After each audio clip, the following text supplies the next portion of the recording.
God sent his Son to provide rescue and forgiveness for those who had ignored his existence and rebelled against his rule. That's grace.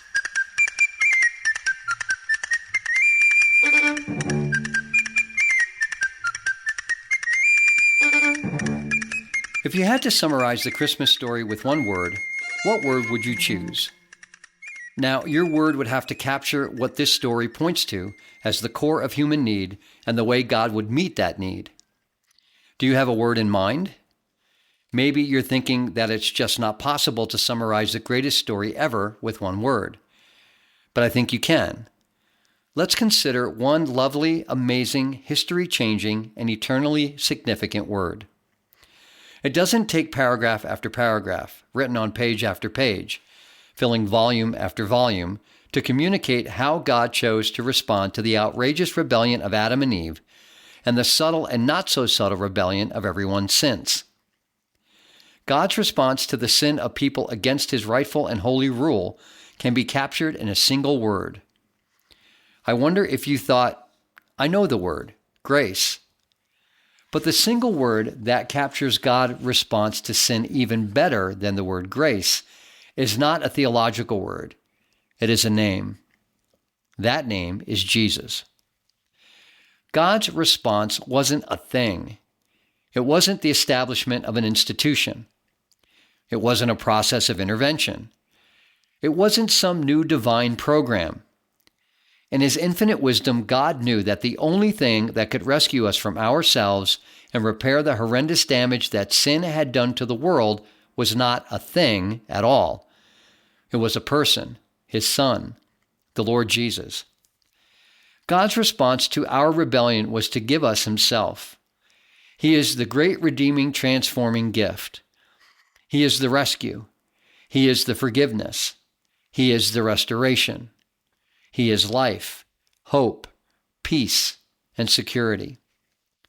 There is no salvation apart from him. There is no deliverance from the presence and power of sin apart from him. There is no restored relationship with God apart from him. There is no new heaven and new earth apart from him. There is no end to sickness and suffering apart from him. There is no defeat of death apart from him. There simply is no such thing as redeeming grace and all that it means apart from the willingness of God to give us himself in the person of the Messiah, Jesus. Jesus is the grace of God, given to sinners who cannot free themselves from the death grip of sin. Look into that manger at that baby boy and see grace. The Christmas story is about grace in its most shocking and surprising form. The Lord of Lords, one of incalculable glory, humbles himself and takes on human flesh and blood. The Creator, in a way that boggles the mind, becomes the created. The one who made a perfect world now exposes himself to a world stained with imperfections. The judge of all things places himself under judgment. The one who deserves worship becomes the lamb of sacrifice. The one who deserves everyone's love subjects himself to being despised and rejected. The one who owns all things lives with no place to call home and no place to rest his weary head. Here in one single word, the name Jesus, is the shocking turn in the redemptive story. In sovereignty and with power, God would respond to the sorry condition of this world. With holy authority, he would deal with the image bearers who had turned their backs on him.